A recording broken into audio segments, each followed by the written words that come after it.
Sud Radio, le 10h midi, mettez-vous d'accord, Valérie Expert. Avec vous sur Sud Radio pour les débats, pour commenter l'actualité, avec aujourd'hui Georges Kuzmanovic, bonjour, président de République Souveraine, un marxiste. Marxiste, M. Zemmour. Vous avez débattu avec Éric Zemmour lors de l'événement organisé par Livre Noir. Effectivement, vous l'avez rendu fou. Oui, c'est ça. Il vous a traité de marxiste. Cela dit, vous étiez à la France Insoumise avant. C'est un lien. Oui, mais c'était pas le sujet.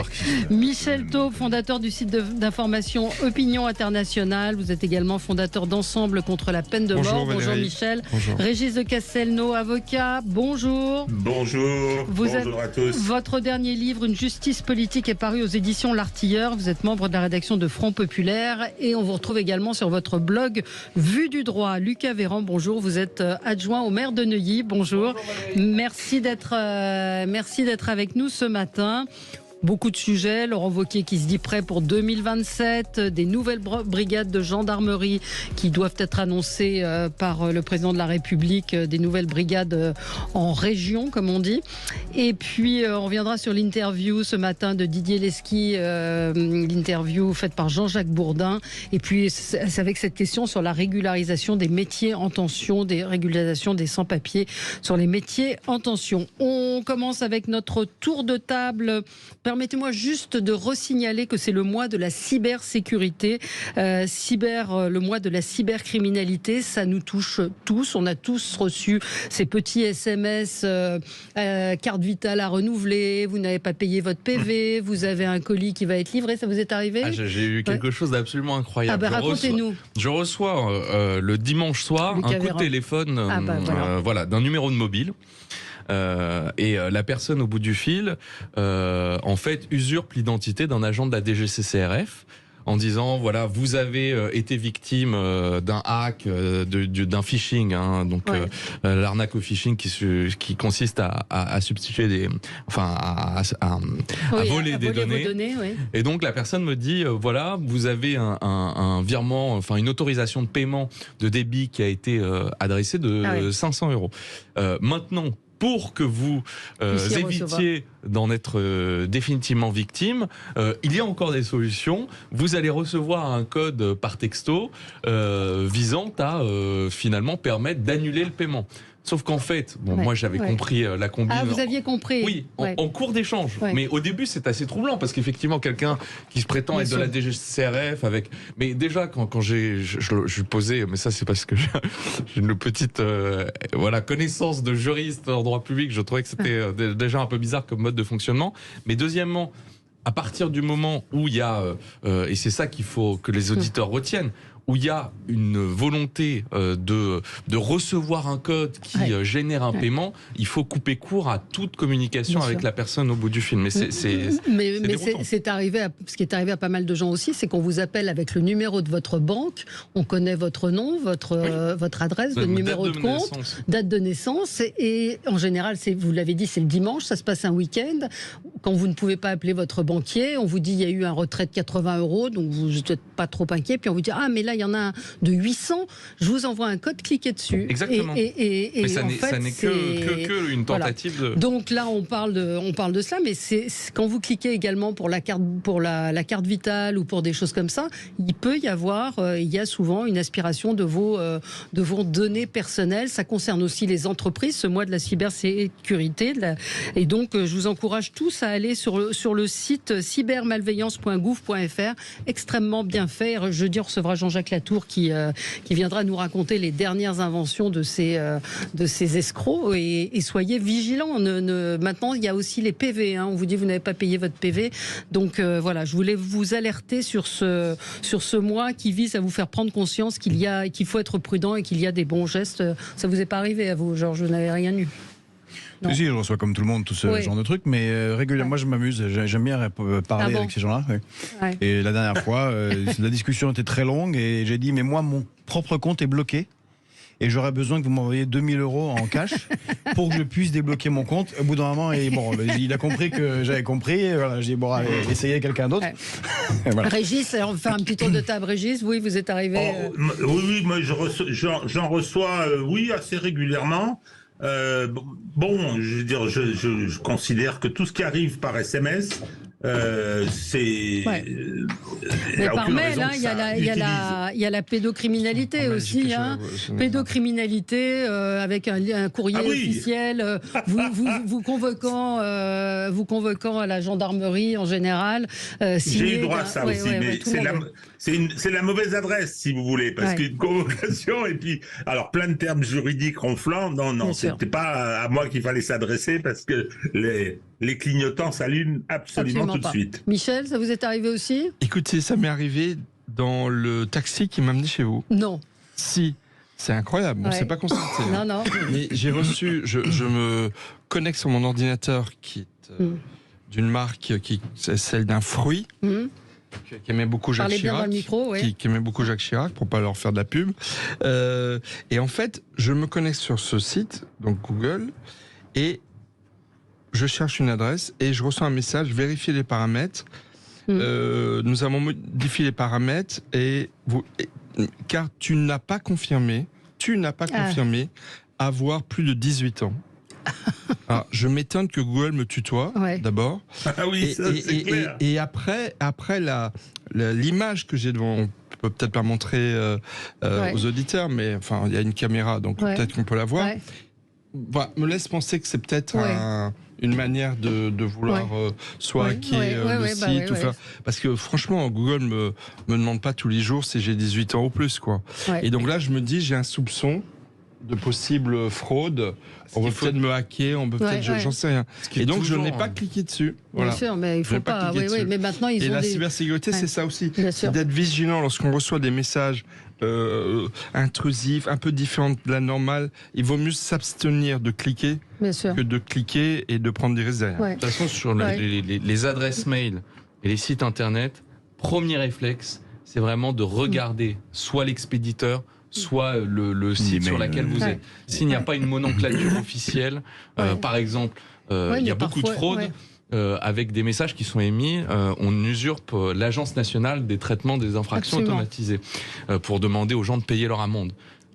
Ça, si vous n'avez pas derrière le .gouv.fr, que nenni, c'est nul et non avenu. Pareil, un établissement bancaire, un conseiller bancaire qui vous appelle un dimanche sur votre portable, ça n'a pas lieu d'être. Soyez vigilants sur ces signaux un peu faibles qui démontrent qu'il y a sans doute... Parce qu'on connaît maintenant la carte vitale et ce type d'arnaque, mais ils sont de plus en plus inventifs et ils sont toujours à la recherche de nouvelles escroqueries. Mais vous verrez ce que vous dire votre expert, parce que moi j'ai rencontré un expert qui m'a dit, mais par rapport aux fautes d'orthographe et de syntaxe et de grammaire, c'est fait exprès. Oui. Ah bon? Oui. Pourquoi? Parce que tendanciellement, ceux qui ont une mauvaise orthographe, je poserai la question à Jean-Jacques Latour qui sera avec nous. Moins malins et plus susceptibles d'être piégés parce que... on va se dire qu'il n'est pas avocat. Allez, on se retrouve dans un instant et on va commenter l'actualité avec vous. À tout de suite.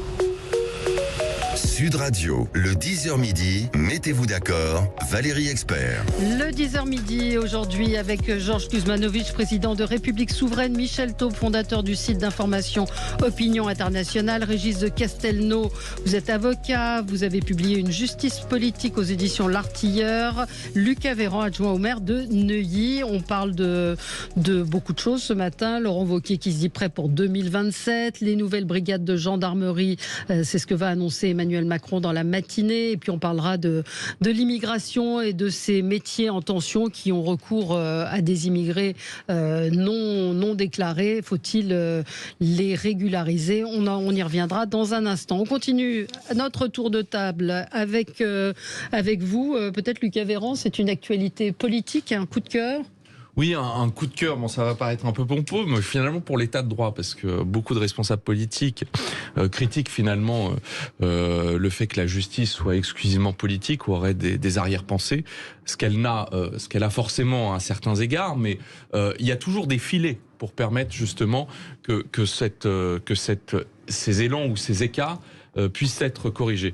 J'en veux pour preuve la décision du Conseil constitutionnel la semaine dernière, le 29 septembre, qui a permis d'annuler, de juger inconstitutionnel un article du Code de procédure pénale qui prévoyait le régime des nullités, qui fait que quand un prévenu était mis en examen mais n'avait pas connaissance d'actes litigieux de procédure, il ne pouvait pas, vu que l'ordonnance de renvoi des juges d'instruction vers la chambre correctionnelle avait été émise, qu'il ne pouvait pas porter finalement en discussion, en débat, la légalité des actes de procédure. Bref, c'est un peu technique, mais c'est pour montrer finalement que par voie d'appel, et là par la question prioritaire de constitutionnalité, allez-y.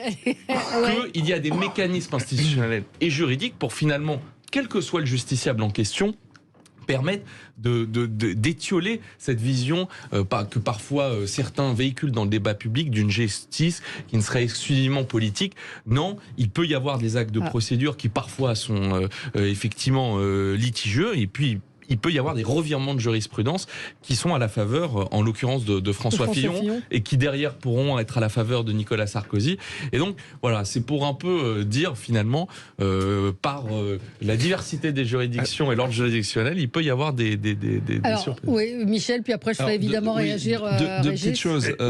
C'est grâce à un illustre prédécesseur du maire de Neuilly-sur-Seine que l'on doit la possibilité pour tout citoyen de faire annuler, entre guillemets, une loi qui serait inconstitutionnelle. Donc c'est la question préjudicielle de constitutionnalité. Donc c'est Nicolas Sarkozy qui l'avait introduit en 2008. Et c'est une très très bonne chose. Ça a fait entraîner beaucoup de progrès, notamment sur les gardes à vue, sur les détentions provisoires. Il y a vraiment, ça a été, je pense, une des mesures les plus importantes sous la Ve République qui a été introduite par Nicolas Sarkozy.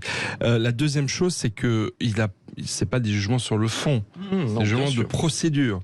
Donc ça ne préjuge en rien des responsabilités des uns et des autres dans les dossiers pour lesquels ils sont poursuivis. Après, tout le monde conviendra que François Fillon a été victime d'une justice à tout le moins expéditive, contrairement à ce que il se passe d'habitude dans ce genre de procès. Régis Cassano, vous avez publié une justice politique.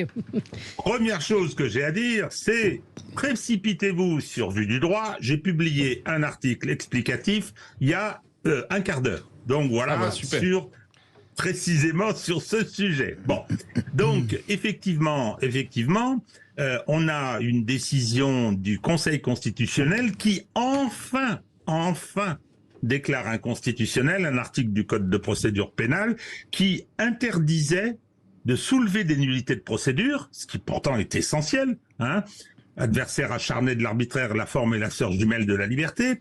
Donc, cet article empêchait de soulever des nullités postérieurement à l'ordonnance de renvoi devant le tribunal du juge d'instruction. Bien. Donc ça, c'est un progrès. Je suis d'accord avec Michel. Bon. Ensuite, sur le fond, faut être sérieux. Sur le fond, on a une procédure qui a duré dans sa phase initiale, qui visait à disqualifier François Fillon et à permettre l'élection d'Emmanuel Macron, qui a duré 47 jours. C'est la plus rapide de l'histoire de la vie judiciaire en France. J'ai écrit un livre qui fait 600 pages, ça m'a demandé un peu de travail, où le mécanisme est décortiqué, entre autres, mais effectivement, il y a eu une opération directement politique. Les protagonistes, les Serge Tournaire, les Eliane Houlette, le rôle de Jean-Pierre Jouyet, tout ça aujourd'hui est avéré, et je ne suis pas très souvent réfuté. Ce que je veux dire aujourd'hui, c'est que cette décision, effectivement, va permettre à François Fillon de faire annuler l'arrêt de la Cour d'appel qui le condamnait. Bien. Ça va revenir devant la Cour.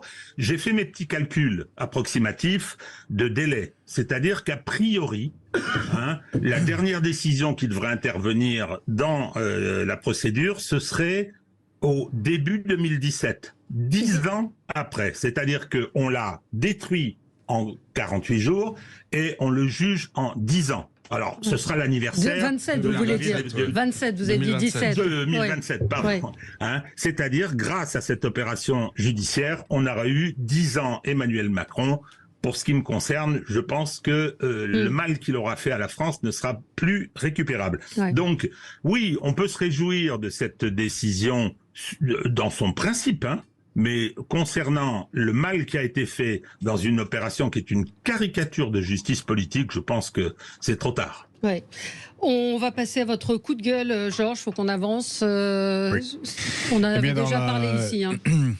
Donc sur ces sujets juridiques, je suis entièrement d'accord avec Régis. Oui, on va un peu plus dans la destruction de la France, puisque la semaine dernière, c'est un peu passé en catimini, mais nous avons négocié avec la Commission européenne la fermeture de 23 lignes de fret contre rien. Donc c'est une négociation tout à fait intéressante.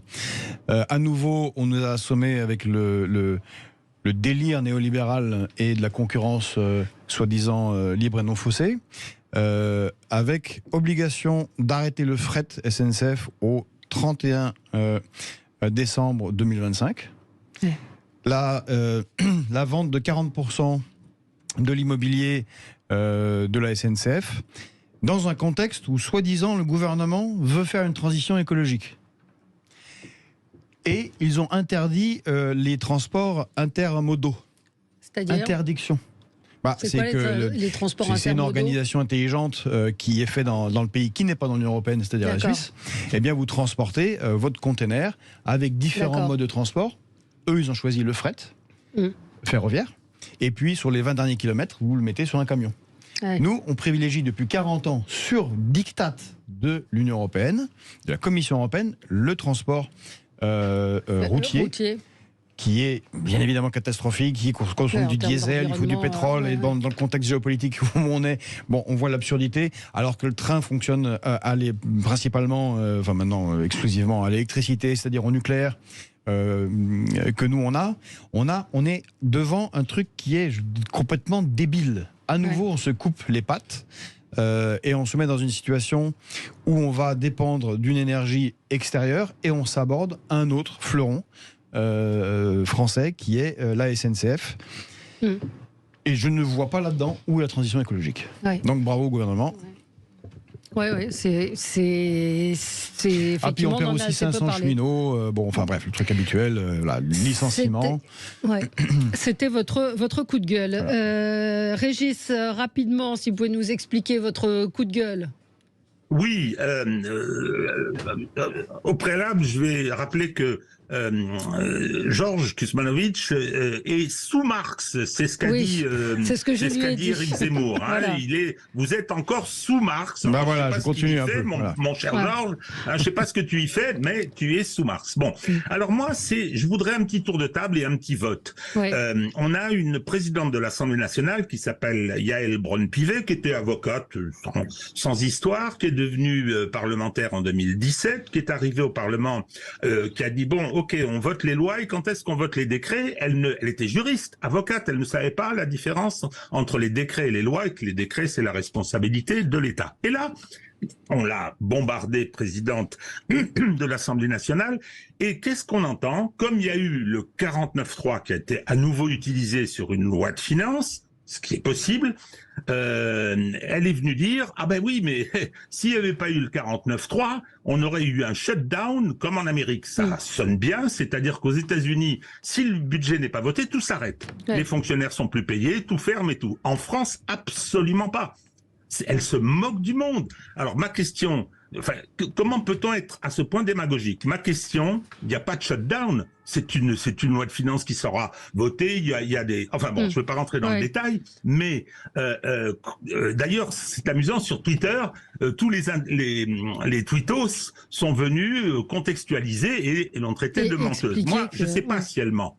Je ne sais pas si elle ment. Moi, mon tour de table, c'était est-ce qu'elle est à ce point incompétente de nous comparer au système américain, ou bien est-ce qu'elle savait qu'elle disait n'importe quoi ? Voilà. Oui, je ne sais pas. On va marquer une pause, on va y réfléchir, on vous donnera la réponse après. À tout de suite. Sud Radio, le 10h midi, mettez-vous d'accord, Valérie Expert. Bon, on a réfléchi à votre question, Régis de Castelnau. Donc Yaël Braun-Pivet qui défend le recours à l'article 49.3 en invoquant un risque de shutdown aux États-Unis. Donc votre question, si j'ai bien compris, c'est est-ce qu'elle est cynique, comme le dit Lucas Véran, ou est-ce qu'elle est incompétente ? C'est en gros ce que vous êtes en train de suggérer. Alors... J'ajoute pour la clarté que je suis personnellement favorable au 49.3. Ouais, c'est l'argument qui vous semble totalement fallacieux. Donc, mais c'est le niveau de cette dame. Ouais. Alors, Lucas, c'est vrai ce que je vous disais, puisqu'on parlait de la révision constitutionnelle de 2008.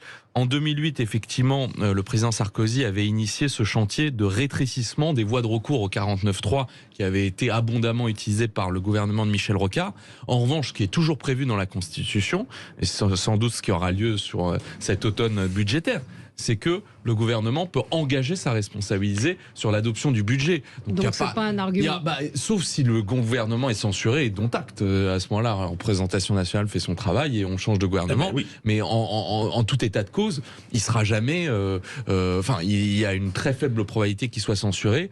Et l'adoption du budget n'est pas à ce stade contestée par les voies constitutionnelles en cours. Voilà, vous avez Cher Régis, moi je pense qu'ils sont tellement inféodés aux États-Unis qu'ils n'arrivent pas à se rendre compte que nous ne sont pas proconsuls des Gaules de l'Empire américain, et donc ils pensent que les lois américaines s'appliquent en France. Je ne vois pas d'autre explication. Oui, vous disiez comme ces jeunes qu'on arrête et qui disent votre honneur ou on ne m'a pas lu mes droits. Ils regardent trop Netflix. Ils regardent trop Netflix. Michel, vous vouliez parler de la nouvelle campagne de vaccination Covid qui débute aujourd'hui. Alors oui, juste pour dire deux, trois petites choses. Effectivement, il y a une reprise épidémique certaine. Notamment dans certaines région bordelaise, un peu dans la région parisienne. Donc ça, c'est une première donnée. Donc ça amène les autorités à anticiper de 15 jours sur la campagne de vaccination. Après, moi, ce qui m'étonne, il faut bien être clair, cette campagne de vaccination ne concerne que les personnes à risque, les personnes exposées, les personnes vulnérables. Et ensuite, je pense que le plus important comme message à délivrer à l'opinion publique, c'est pas de dire vaccinez-vous. Moi, je suis pour la vaccination, hein, je tiens à le dire clairement, mais c'est de dire allez voir votre médecin. Et j'ai envie de dire même aussi aux médecins, notamment les médecins spécialisés, les cardiologues, tous ceux qui justement soignent des personnes qui sont exposées à des risques, appelez vos patients pour leur demander s'ils jugent utile soit de se faire vacciner, les encourager à se vacciner, ou alors d'utiliser d'autres traitements, parce qu'il n'y a pas que le vaccin, il y a aussi des traitements dès qu'il y a les premiers symptômes, par exemple le Paxlovid, pour ne pas le citer. Voilà, donc ne focusons pas que sur le vaccin, même si moi j'y suis vraiment favorable, et évitons aussi la panique, et j'espère que les médecins de plateau ne vont pas déferler sur les plateaux de télévision dans les prochaines semaines, comme ça a été le cas, de façon extrêmement dommageable en 2020. Pourquoi 2021. Dommageable ? Parce qu'on a entendu tout et son contraire, parce qu'on a entendu des médecins dire qu'ils savaient tout alors qu'ils savaient rien. On a entendu énormément de médecins ne pas respecter leur serment d'Hippocrate qui les oblige normalement à une grande réserve lorsqu'ils ne savent pas ce dont ils parlent. Voilà, et je pense qu'effectivement, une des graves conséquences de cette cacophonie générale a été que beaucoup de Français ensuite se sont moins vaccinés. Il y a un taux de couverture vaccinale qui a assez fortement baissé en 2022. Bonne nouvelle quand même pour quand même c'est très important pour la bronchiolite qui concerne les nourrissons. Il y a eu il y a donc une campagne de vaccination qui a été ouverte récemment et il y a eu de très nombreuses demandes de vaccination à tel point qu'on manque de vaccins. Donc heureusement de ce côté-là, voilà. Mais et encore une fois, je dis tout cela en étant pro vaccin comme je suis pro traitement et pro-approche médicale. Moi, je suis assez étonnée depuis quelques jours d'entendre des gens autour de moi qui disent je me ferai pas vacciner. C'est-à-dire que je pense que la musique... j'ouvre les portes au tombereau d'insultes qui vont me tomber dessus. Beaucoup de gens disent je ne vais pas me faire vacciner parce que finalement... on ne sait pas, parce que finalement, des gens qui s'étaient fait vacciner, mais qui en ont marre, qui veulent plus le faire. Et malgré tout, pardon, mais la petite musique anti-vax a bien fait son chemin. Je ne sais pas ce que vous... Si oui, vous voulez. Valérie, mais... Régis. Je voudrais dire un petit mot. Oui, moi je suis triple vax. Hein. J'ai même pour le premier appel, je m'étais trompé, j'y étais trop tôt. Bon. Toujours est-il que on regarde aujourd'hui les captures d'écran, on regarde les séquences vidéo, on voit Véran, 95% des gens ne sont plus transmissibles, etc., etc. Le nombre d'âneries qu'on a entendues, la surenchère, la tendance avec les histoires de passe sanitaire et tout, la tendance ultra autoritaire, tout ça fait des dégâts considérables. Et vous avez raison, Valérie. Hein. Les antivax ont repris du poil de la bête, et Dieu sait si personnellement je sais que ça a, je veux dire, changé la vie de l'humanité, hein, le vaccin. Aujourd'hui, c'est une situation difficile, mais la responsabilité des autorités est lourdement engagée. De la même façon, sur ces histoires de vaccins, la question du Big Pharma, c'est pas une blague. Enfin, le comportement de Madame von der Leyen qui refuse de communiquer les contrats, qui refuse de communiquer ses échanges avec le patron de Pfizer, dont le mari travaille pour Pfizer, je veux dire, tout ça nourrit, j'accuse personne, je dis ça nourrit un complotisme, non, ça nourrit une prévention qui est terriblement dommageable. Bien sûr. On verra tout à l'heure. Prix Nobel de médecine, si c'est l'ARN qui est la découverte de l'ARN qui est saluée. Georges, avec petit mais sourire. moi, je suis chargé comme une mule là, en fait, parce que pour des raisons professionnelles, je voyage dans des pays à risque, et donc là, j'ai dû refaire typhoïde, hépatite, méningite. En fait, je sais même plus qu'est-ce qu'il y a A, B, C, D. J'en ai eu plusieurs, plus la rage. Donc là, je suis bien. Donc, selon les antivax, j'ai un 4e bras, un 3e bras qui va me pousser dans le dos ou quelque chose. Je souhaitais quand même noter ce qu'a dit Régis, c'est que c'est incroyable. Nous sommes 500 millions d'Européens, on a plein d'organes de presse. Il faut que ce soit le New York Times, qui est quand même l'un des journaux sérieux des États-Unis, qui engage une procédure judiciaire contre Madame von der Leyen pour savoir comment elle a passé ces accords avec ce qui est normal. C'est pas normal que nos gouvernements ne sachent pas. Bien sûr, il y a une manque de transparence. C'est autre chose. On a la vaccination et ce truc qui est délirant. Notre gouvernement ne sait pas quel accord a été passé. C'est un niveau d'inféodation qui est... À quoi ça sert d'avoir un gouvernement, sérieusement? Merci au New York Times. Voilà. On verra la suite, effectivement. Alors on me dit, moi j'entends beaucoup aussi autour de moi de gens, oui, mais moi j'ai développé une maladie, est-ce que c'est pas à cause du vaccin?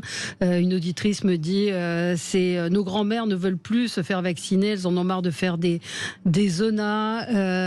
Alors Camille me dit, je suis asthmatique mais pas vaccinée par choix, ma doctoresse ne m'a jamais incité ni conseillé. Voilà, donc elle dit, j'ai eu le Covid, j'ai eu une autre fois encore, mon docteur ne m'a toujours pas dit de me faire vacciner. Oui, non, mais j'entends cela, mais en tout cas, focus, Lucas. Par rapport à ce que vous disiez, effectivement, la transparence, à mon avis, et l'exigence pour gagner en adhésion et en confiance auprès des citoyens. Juste peut-être faire un pas de côté en disant que ce qui avait été beaucoup apprécié pendant la crise Covid, c'était un peu la gestion d'Édouard Philippe. Lorsque il venait à faire état de la situation, il disait quelque chose qui, à mon sens, est assez peu commun, mais il savait dire qu'il ne savait pas. Et peut-être que c'est succédé à cette vision-là où finalement on en reste à l'état, une volonté de vouloir sans doute faire la démonstration parfois exagérée des acquis du vaccin, de la manière dont les choses ont pu être réalisées. Et à mon avis, ça a perdu l'humilité qui... Je peux pas laisser dire ça, parce qu'en même temps qu'Édouard Philippe disait cela, je me rappelle très bien, souvent il disait cela, vous aviez juste derrière, à la demande d'Édouard Philippe, des médecins qui expliquaient pendant 15 minutes tout, et souvent son contraire peu après. Donc il a aussi fait le contraire de ce qu'il disait faire par modestie, et c'est fort dommageable. Et j'oublie pas qu'en décembre 2020, c'est Emmanuel Macron qui avait dit publiquement, on ne sait pas ce qu'il y a dans le vaccin. Je suis pas sûr qu'il ait beaucoup aidé pour que ça se passe bien. Absolument. Voilà. Et depuis, par contre, les établissements publics de réaction aux urgences sanitaires, les EPRUS, je crois qu'ils n'ont pas été remis par le gouvernement. Ils avaient été supprimés pour faire des économies de bout de chandelle par François Hollande, avec Véran, avec Monsieur Salomon, et tout le monde est toujours en poste. Et on a eu une crise sanitaire, je ne comprends pas qu'on ne remette pas en place les EPRUS, c'est le système organisation sur l'ensemble du territoire de réaction rapide à une crise sanitaire. Visiblement, ça n'a à nouveau pas servi de leçon. Juste un mot, un auditeur me dit allez demander à ceux qui ont eu des effets secondaires sur ce qu'ils en pensent. Ce qui est marrant, enfin marrant, je mets des guillemets, c'est que les gens qui sont pro-vaccin, ils ont personne dans leur entourage qui ont eu des effets secondaires, et ceux qui sont anti-vax, ils en ont des tonnes et des tonnes. Donc voilà. Est-ce que je peux répondre à cette personne? Oui. Je vais dans des zones, la République démocratique du Congo, où il y a des gens qui ne sont pas vaccinés, et il suffit de passer une semaine dans ce genre d'endroit. On voit quelles avancées phénoménales ont été les vaccins. Et évidemment, comme tout un tas de choses, il y a des accidents et des risques, mais tendanciellement, ça a permis aux gens de vivre longtemps. On se retrouve dans un instant pour commenter l'actualité. À tout de suite.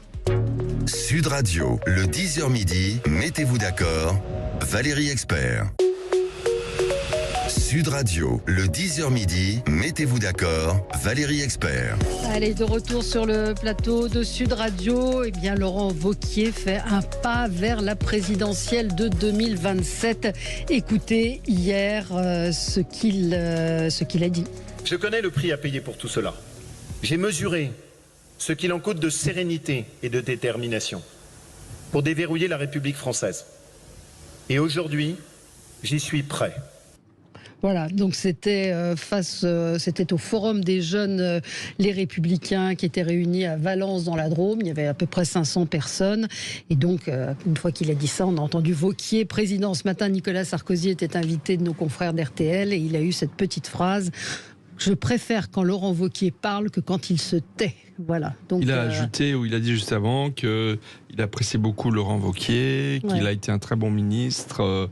Voilà, enfin, c'est une forme de soutien que lui apporte Nicolas Sarkozy. Le parrain, Nicolas. Il lâche Macron, on dirait. Oui. Non, mais il joue de toute façon, c'est son positionnement depuis un moment déjà, mais... Il joue, on va dire, les entremetteurs entre la Macronie au sens large et puis ceux qui sont prêts à pouvoir faire avancer des textes du côté des Républicains. Je pense qu'il apprécie finalement cette posture qui donne l'impression qu'il a une importance tout à fait décisive dans la composition du gouvernement. Loin de moi l'idée de dire qu'il n'en a pas, mais en réalité, c'est plus des effets de manche. Oui. La réalité, c'est que aujourd'hui, je pense, pour que les Français adhèrent à une candidature, il faut, avoir un projet dense, réfléchi, construit, générateur. Et puis, c'est pas. Il suffit pas de dire j'y ai bien réfléchi. Oui, c'est très. Et c'est pas la fumée blanche de Nicolas Sarkozy. Enfin, si malheureusement, et l'idée n'est pas du tout de lui mettre un tacle gratuit, mais force est de constater que lors de l'exercice réussi de la primaire de 2016, il avait été disqualifiés pour accéder au second tour. Donc je crois que les électeurs, ils sont en attente d'une réflexion de fond après 10 ans peut-être où ils ont eu du mal à identifier la grille de lecture du chef de l'État et un projet politique. Donc effectivement, il y aura rien d'automatique dans la candidature de Laurent Wauquiez. Et d'autres à droite, je pense à David Lisnard, à Hervé Morin, qui composent un peu, essayent de construire, de réfléchir, de donner une ossature. C'est sur cette ligne-là qu'à mon sens, ils doivent emprunter ce chemin-là pour essayer de redonner un élan de visibilité, de crédibilité à ce parti de gouvernement. Parce qu'hier, il n'a pas dit grand-chose, si ce n'est si nous voulons gagner, il faut s'extraire du brouhaha. Pas sûr que ça fasse un programme, Georges. Écoutez, il y avait un aspect de la discipline qui s'appelait la soviétologie qui consistait à étudier les dirigeants de l'URSS. Et moi, ça m'évoque ça en fait. Le vide, on refile la métaphore. Voilà. Le vide sidéral de tout ça. Est-ce que ça va être Andropov ou Tchernenko ou Popov qui va être choisi pour diriger le PCUS, mais pour faire la même chose? Or, que ce soit Lisnard, que ce soit Wauquiez, que ce soit Philippe, c'est quoi la différence sur les questions essentielles géopolitiques, européennes et économiques avec Macron? Il n'y en a aucune. Donc, ils sont prêts à prendre la place de l'autre, de locataire de l'Élysée, c'est sympa. Pour un plan de carrière, c'est bien.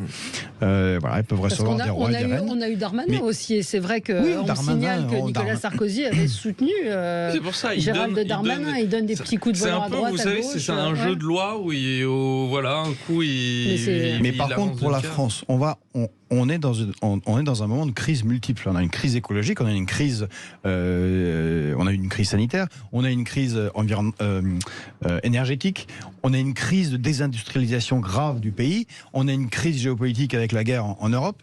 Qui propose d'autre que le gouffre dans lequel on se dirige avec Emmanuel Macron? Je ne vois pas. Et d'ailleurs, qu'est-ce qu'il a dit, évoqué? Oh, je veux sortir du brouhaha. C'est génial. Alors, vraiment, c'est du blabla, mais...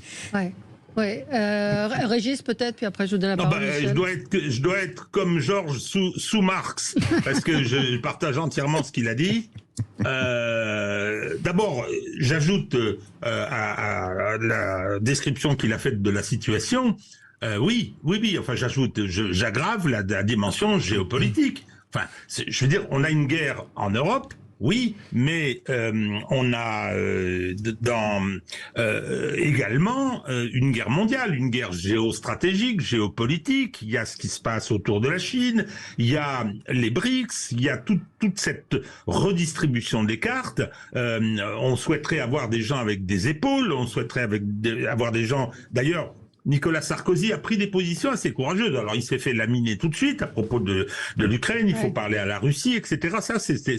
Je ne suis pas en train de dire voilà ce qu'il faut faire, mais je dis, mais on attend de ces gens-là à 4 ans de l'échéance. À 4 ans de l'échéance, on attend qu'ils disent des choses importantes, qu'ils dressent un chemin, qu'ils balisent un chemin, qu'ils le montrent. Non, c'est le pire de ce qu'est devenu l'élection présidentielle française.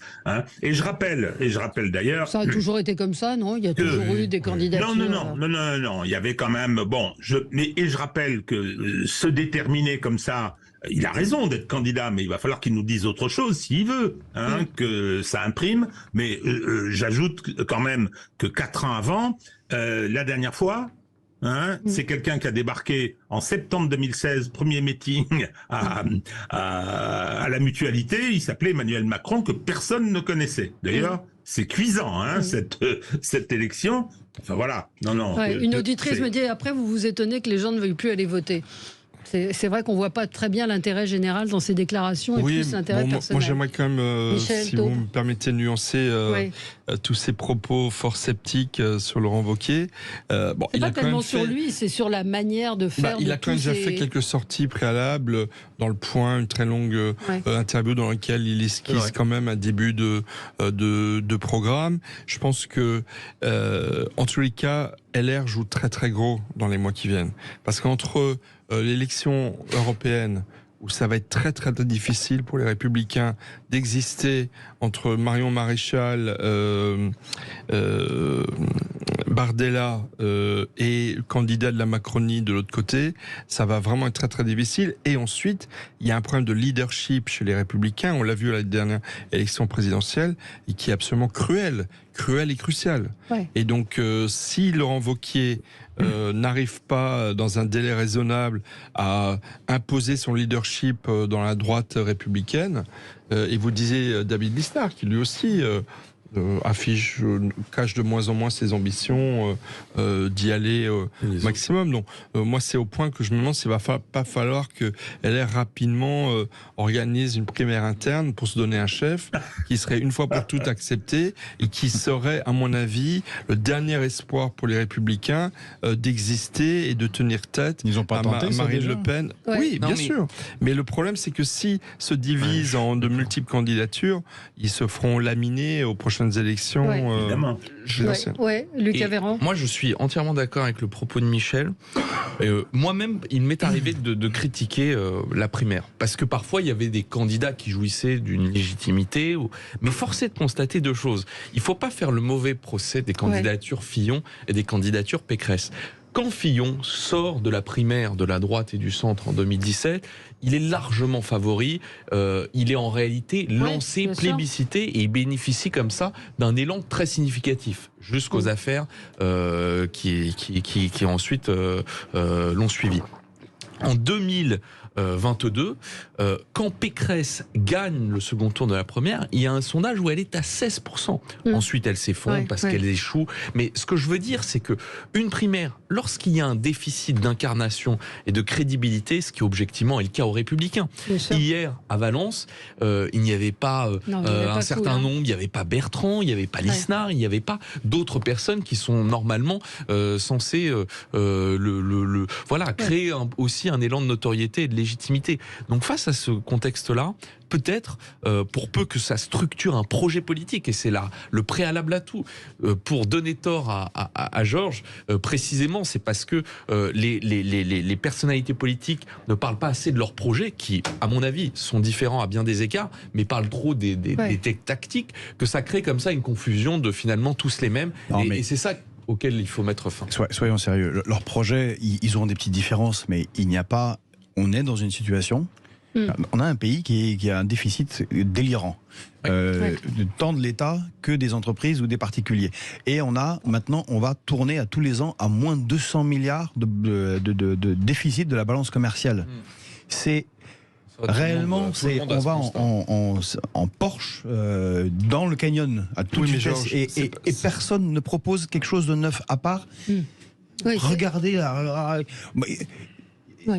il y a des trucs délirants, mais maintenant Emmanuel Macron fait des obligations du Trésor, des bons du Trésor sur indexés sur l'inflation. On explose la dette. L'encours du crédit de la dette, maintenant c'est le premier budget de l'État, c'est une situation catastrophique. Oui, on se rend compte ça, c'est un élément de constat. Tout à coup, il y a la guerre, mais partout où il y a la guerre en Ukraine, on se rend compte que, mon Dieu, ils ont arrêté au dernier moment de fermer la dernière entreprise qui faisait de la poudre noire. Ils disent, en 2025, on fera 80 000 obus par an, 255. Génial. C'est-à-dire, les Russes tirent 40 000 par jour. Pour donner l'idée de où on en est. Quand il y a la crise de la Covid, on fait même pas de Doliprane et rien ne change. Donc là, et je ne vois pas dans ceux qui sont issus de la gauche du gouvernement ou de la droite du gouvernement. C'est pas juste contre les LR. Quelqu'un qui se dégage avec un projet d'envergure pour tracer une voie pour le chemin, pour le pays, comme disait Régis. C'est pas le cas. Là, je veux être candidat mou pour faire la même chose. Vous avez peut-être quelqu'un comme David Lisnard que vous évoquiez, qui n'a pas dit qu'il serait candidat, mais qui travaille, qui intervient dans le débat public, qui avance un certain nombre de... Qui inaugure demain des locaux parisiens de son parti, Énergie Nouvelle. Voilà, donc il y a des... je pense que les ambitions vont s'afficher. Alors on n'a pas parlé non plus de la Macronie, parce que les mêmes problèmes se posent dans la Macronie. Si la Macronie, quand est-ce qu'il y aura un premier candidat qui va se déclarer à la succession d'Emmanuel Macron, on va y avoir les mêmes problèmes d'éventuels prières. Bref, sans doute plus violent encore. Oui. Ah oui, tout à fait d'accord. Allez, petite pause sur Sud Radio et on se retrouve dans un instant pour continuer de commenter cette actualité. On va parler peut-être des migrants dans un instant. À tout de suite. Sud Radio, le 10h midi, mettez-vous d'accord, Valérie Expert. Sud Radio, le 10h midi, mettez-vous d'accord, Valérie Expert. Avec vous sur Sud Radio, nous parlons de cette immigration qui fait tant réagir. Ce matin, Didier Leschi était l'invité de Jean-Jacques Bourdin, le directeur général de l'Office français de l'immigration et de l'intégration. Il n'y a jamais eu autant d'immigrés en France. Est-ce qu'il faudrait un référendum ? Que fait-on pour accueillir ces migrants qui sont déjà là, ces immigrants qui arrivent en France ? Peut-être Lucas Véran, vous aviez des chiffres sur cette immigration. Oui, alors c'est pas sur l'immigration, attention pour être précis, c'est sur les demandes d'asile dont Didier Leschi s'est fait l'écho également. Sur les 8 premiers mois, il y a près de 93 000 demandes d'asile qui ont été enregistrées. Certains prédisent 140 000 qui serait un record. Et c'est vrai que pour donner un peu un aperçu de l'aspect très hétérogène et volumique de ces demandes-là, sur ce contingent des 93 000, il y a près de 12 000 Afghans. Donc bien évidemment que, encore une fois, en tout cas me concernant, je n'ai aucune espèce de volonté de jeter l'opprobre sur des Afghans, c'est pas du tout le sujet. Je suis même assez favorable à leur insertion. Mais quand il y a un tel volume, est-ce que la France est capable de produire une intégration? Je ne le crois guère. Et c'est naturellement des chiffres qui doivent nous interroger. Ce qui est différent sur l'article 3 du projet de loi immigration qui vise, lui, à vouloir éventuellement naturaliser des gens qui sont en situation. Mais c'est vrai que si ça crée un appel d'air, tout le monde, alors, il y a les gens qui vont se déplacer en pensant que la France est un paradis alors qu'elle n'aura pas les capacités de leur proposer un emploi, des conditions dignes d'accueil. Et puis la France, parce que effectivement, elle aura sur son sol beaucoup de gens dont elle n'arrivera pas. Et peut-être pour terminer, pour parfois donner raison à Georges, parce que c'est assez rare, la jurisprudence européenne est un frein aujourd'hui à la souveraineté des États, ou en tout cas à l'appréhension du problème. En Italie, par exemple, tout le sujet, c'est qu'un ressortissant d'un pays tiers en situation irrégulière bénéficie d'un certain délai pour quitter le territoire. C'est-à-dire qu'à partir du moment où quelqu'un entre en Italie, en fait, l'Italie n'a pas le droit, et par ailleurs, c'est heureux d'un point de vue peut-être humain, mais de le contenir sur site. Donc, bien évidemment qu'il y a des effets de volume et de transfert, et que pour l'instant, notre arsenal juridique et régalien ne sait pas faire face à ça. Mais écoutez, sur cette question, comme sur beaucoup d'autres, on ment aux citoyens. La réalité, c'est que là, on a la crise de Lampedusa, qui est la même crise qu'il y a eu il y a 10 ans. On a des moulinets, Madame Giorgia Meloni, qui était fasciste. Oh là, je vais arrêter l'immigration. Rien du tout. Elle n'a rien fait du tout, parce qu'elle ne peut rien faire. Monsieur Darmanin a dit, oh là là, tous ceux qui vont entrer par l'Italie, on va les refouler. Ils en ont refoulé un. Qu'est-ce qu'a fait la Cour de justice de l'Union européenne? Arrêté du 21 septembre, là, c'était à 10 jours. Elle a dit, non, c'est pas possible. Il faut que vous le notifiez à cette personne clandestin illégal. Je ne parle pas de réfugié politique. Clandestin illégal, il faut le notifier qu'il doit quitter le territoire. Il a le droit de faire un recours. Donc tout ça, c'est des juges, c'est de la paperasse, c'est de la bureaucratie. Et une fois avec le recours, on lui dit non, il faut que vous quittiez le territoire, il faut lui laisser un délai pour qu'il quitte le territoire de lui-même. Ce qui n'arrive pas, depuis évidemment. Depuis 2012, c'est la Cour européenne des droits de l'homme qui, par un arrêté, empêche les Frontex de débarquer des navires en Afrique. On n'a pas le droit. Et depuis le traité d'Amsterdam de 1999, c'est très clairement écrit dans toute une série d'articles que les États de l'Union européenne perdent la quasi-totalité de leur souveraineté sur la gestion des flux migratoires. C'est la réalité. Ça, c'est la réalité. Donc tous ceux qui passent à la télévision en disant, encore une fois, comme Giorgia Meloni ou comme Matteo Salvini, qui sont d'extrême droite, qui disent, oh, vous allez voir ce que vous allez voir. À la fin, qu'est-ce qui se passe? Ils vont dans un gouvernement Mario Draghi qui est ultra-européiste, et puis ils disent, désolé, on ne peut rien faire. Alors, là, c'est la situation, c'est la réalité. Régis de Castelnau. Qu'est-ce qu'on fait? Je vais encore une fois être sous Karl Marx avec Georges. Ça devient indécent. Oui, c'est totalement indécent. Non, mais moi, je suis résigné. Je suis résigné parce qu'il y a tout ce cadre juridique. Je vais en ajouter un parce que j'ai un mauvais esprit, mais qui fait que on n'a aucun moyen, aucun levier pour réguler et pour maîtriser ce qui se passe sur notre territoire. Alors vous me direz, il n'y a pas que dans le domaine de l'immigration, il y a également dans le domaine de la sécurité, il y a dans le domaine de la gestion des territoires, où on n'a plus grand-chose. Ce que je vais ajouter, ça concerne les fameux mineurs non accompagnés. C'est-à-dire que vous avez des filières qui se sont construites avec l'aide d'un certain nombre d'ONG, je pense en particulier à la Ligue des droits de l'homme, qui considèrent que non seulement la France doit accueillir un certain nombre d'immigrés qui viennent essentiellement, eux, de l'Afrique de l'Ouest, où il n'y a aucune guerre, et donc et qu'il faut les prendre en charge. Et il y a un système de prise en charge chez nous, c'est celui des mineurs non accompagnés, des mineurs isolés, et qui sont pris en charge, et c'est normal, par l'aide sociale à l'enfance des départements.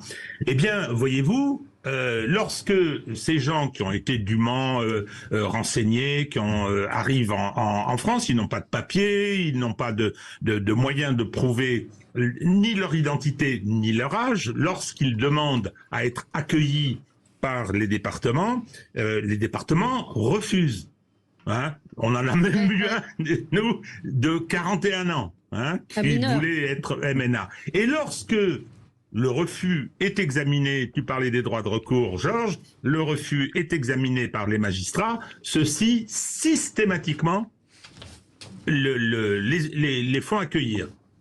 Et lorsqu'il y a des moyens éventuellement d'approcher l'âge, de savoir où est-ce qu'on en est, pour éviter que ça coûte 50 000 € par an à la collectivité et en cumuler pas loin de 3 milliards d'euros aux contribuables français, eh bien, à ce moment-là, on imagine que peut-être grâce aux tests osseux, qui sont de simples radios, qui permettent d'approcher un petit peu, eh bien, il y a un recours devant le Conseil constitutionnel, disant que c'est un scandale qui porte atteinte à la dignité, et qui c'est qui mène le recours devant le Conseil constitutionnel? Le syndicat de la magistrature. Moi, je prends mes responsabilités, des dizaines de dossiers, où, effectivement, les magistrats qui ont accepter de prendre des majeurs pour leur faire bénéficier des prestations qui sont réservées aux mineurs, savaient très bien qu'ils avaient affaire à des majeurs, mais considèrent que la France est un pays généreux et doit accueillir. C'est un petit détail, mais le diable est souvent dans les détails.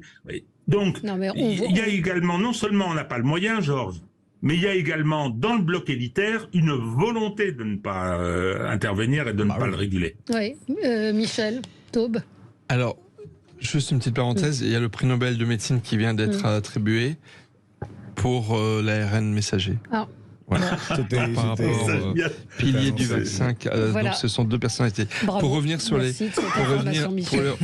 sur les migrants, moi j'invite les auditeurs de Sud Radio à lire attentivement l'entretien que donne dans le Figaro de ce matin ou sur Internet une dame qui s'appelle Mathilde Tchounikin, qui travaille pour la Fondation pour l'innovation politique et qui explique que dans les pays nordiques, qui sont très sociodémocrates, très humanistes, très pro-européens, ils ont très fortement réduit l'immigration pour protéger, aux Pays-Bas aussi, pour protéger leur liberté, et parce que le vrai problème qui se pose, et on se rend compte de mois en mois et d'année en année, c'est l'adhésion aux valeurs européennes des migrants qui arrivent sur notre continent.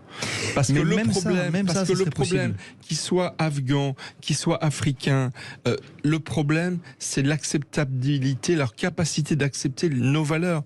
Allez expliquer à un réfugié afghan ce que c'est que la laïcité. Allez expliquer à un Nigérien ce que c'est que la laïcité. C'est possible à une seule condition qu'on n'a pas en France. On peut faire venir des gens. Difficile. Non, on peut faire venir des gens ça qui ont met pas des années, et on peut pas se le permettre. On peut pas se le permettre. Donc vraiment, je trouve que sur les migrants, la dimension économique est largement dépassée par la question même pas culturelle, d'adhésion à nos valeurs.